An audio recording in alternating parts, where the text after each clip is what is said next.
Monsieur Ménage, vous êtes le directeur de l'École nationale d'ingénieurs de micromécanique et vous vous intéressez à l'horlogerie historique. Dans une salle du musée de Besançon, une collection existe. Comment a-t-elle été constituée?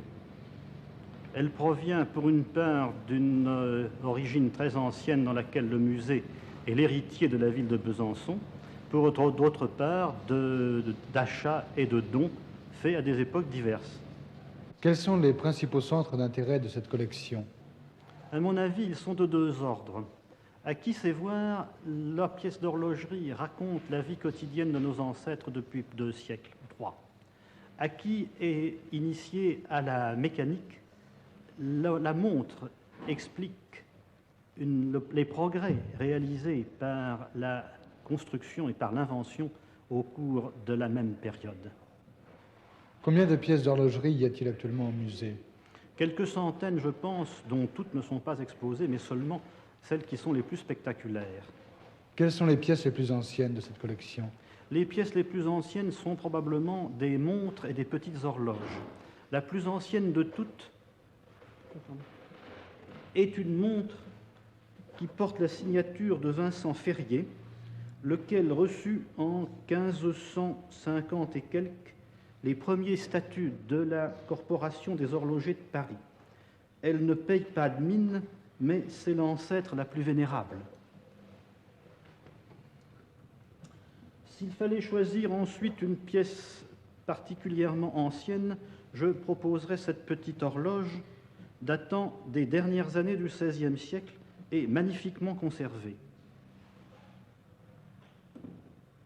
Pour faire un choix ultérieur, je prendrai une montre à réveil signée Gaudron, qui date du règne de Louis XIV et qui est, elle aussi, un travail admirable et une conservation parfaite.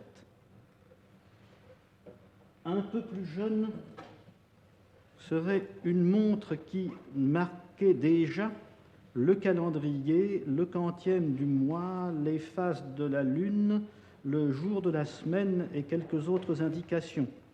Elle a ceci de particulier qu'elle est en état de marche. Il suffirait de la remonter pour qu'elle parte. Après toutes ces montres anciennes, vous en avez une que vous aimez particulièrement parce qu'elle est la plus belle, je crois. Laquelle est-ce? La plus belle pièce du musée est sans doute la pendule que nous conservons d'Antide Janvier, le plus grand horloger franc-comtois. Elle date de 1790. Elle est par conséquent beaucoup plus jeune que ses ancêtres. Et sa complication est extrêmement grande. Elle donne toutes les indications astronomiques sur les mouvements du Soleil et de la Lune, la durée du jour, le lever et le coucher du Soleil toute l'année, les indications du calendrier pour tous les mois et les années communes et bissextiles. Vous avez également des pièces assez curieuses et assez amusantes. Voici quelque chose que je crois original et que pour ma part je n'ai pas vu d'exemple ailleurs. Voici un réveil qui est réveillé non pas en fanfare mais au son du canon, si j'ose dire. Il comporte un chien de pistolet qui, déclenché par le réveil, faisait ouvrir le couvercle, mettait le feu à la poudre contenue dans le bassinet, ce qui avait pour effet d'allumer la chandelle et de faire partir le canon. Ainsi, le dormeur le plus solide était réveillé immanquablement.